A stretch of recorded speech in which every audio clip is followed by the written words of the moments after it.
দেখো পুরো ঘর পরিষ্কার করলাম, কারণ আমার সত্যি কথা বলতে আমার মা খুব পরিষ্কার পরিচ্ছন্ন বাড়িঘর রাখে।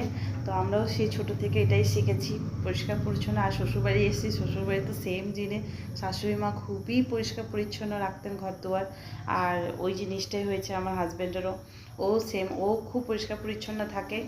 আর নিজেকে তো পরিষ্কার পরিচ্ছন্ন রাখি সবসময়, এটা তো সবাই রাখে, কিন্তু তবুও ও একটু ঘর দুয়ার যাতে ক্লিন থাকে সেটাই ও পছন্দ করে। তো এই দেখো, মাম্মাম যখন একটু এদিক ওদিক যায় তখন আমি যতটুকু সময় পাই ঘর পরিষ্কারেই লেগে থাকি।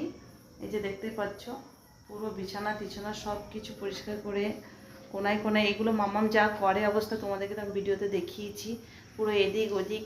তার জন্য দেখতে পাচ্ছ আমি সব দিক পরিষ্কার করে নিই, যাতে এসে আমার হাজব্যান্ড দেখতে না পায় যে কোথাও একটু নোংরা আছে। কারণ কিছু তো বলবে না নোংরা একটু থাকলেও, কিন্তু নিজেদেরকেও তো একটু পরিষ্কার পরিচ্ছন্ন থাকা দরকার, তাই না? তো এই জন্য দেখতেই পাচ্ছ সারাদিন এই ঘর দুয়ার পরিষ্কার করতে করতে সময় বেরিয়ে যায়। স্কুল নিয়ে যাও, বাচ্চাকে নিয়ে এসো, রান্না বান্না খাওয়া দাওয়া, এই যে দেখতেই পাচ্ছ। এখন আমি রান্না করবো আর কি, রান্না করিনি। এই যে রান্না এখন করিনি, রান্নাঘর সব রেডি করে রেখেছি। আমাদের এখানে একটু গরম গরমই রান্না হবে আর খাবে।